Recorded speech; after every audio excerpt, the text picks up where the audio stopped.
Ruim 200 judoka's met een beperking uit 13 landen waren zaterdag te gast in Venray. In de Wetteling organiseerde Sportinstituut Verhagen het internationale G-judo-toernooi, dit keer met een bijzondere primeur.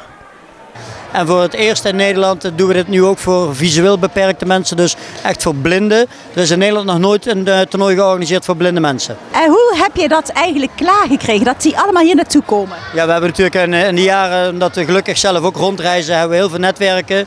En ik moet zeggen, Medi doet ontzettend veel netwerk via internet. En zo proberen we de contacten warm te houden. En na de COVID, we zouden eigenlijk blij zijn als we 100 mensen zouden hebben. En we zitten nu aan de 220, dus dat is gewoon fantastisch. Het eendaagse toernooi ging al om 8:15 van start. Zo'n dag begint altijd heel hectisch voor ons als organisatie. Maar de mensen merken er helemaal niks van. En we beginnen, we hebben geweldig, ik heb het misschien straks gezien, allemaal kleuren. De matten zijn in kleur, iedereen heeft een kaartje in die kleur. Daar gaan ze naartoe en dan worden ze opgeroepen en dan kunnen ze daar gaan judoën. En weet je, gewoon die blije kopjes die je dan ziet als ze gewonnen hebben. Ook verdriet hoort erbij, als verliezen hoort erbij. Nou, zo zit eigenlijk een dag in elkaar. Dan hebben we nog een demonstratie, krijgen we altijd. En na de demonstratie is de prijsreiking. En dat doen we eigenlijk 2 keer. Een ochtendsessie en een middag. Een van de Nederlandse deelnemers is de Venrayse Jurgen van der Heijden. Hij komt al sinds 2010 op het toernooi. Hoe vind je dat? Ik vind dat best wel leuk om mee te doen. Heb jij gewonnen? Nee, dat helaas niet. Wat is dat jammer. Maar vind je dat dan niet erg of vind je dat wel vervelend? Ja, ik vind dat wel een beetje vervelend voor thuis te judoën en dan verliezen. Maar het plezier gaat er ook om, hè. En hoe vind je dat nou om als Nederlander hier tussen deze mensen te staan die overal van de wereld komen? Best wel leuk. Heb je al nieuwe mensen leren kennen?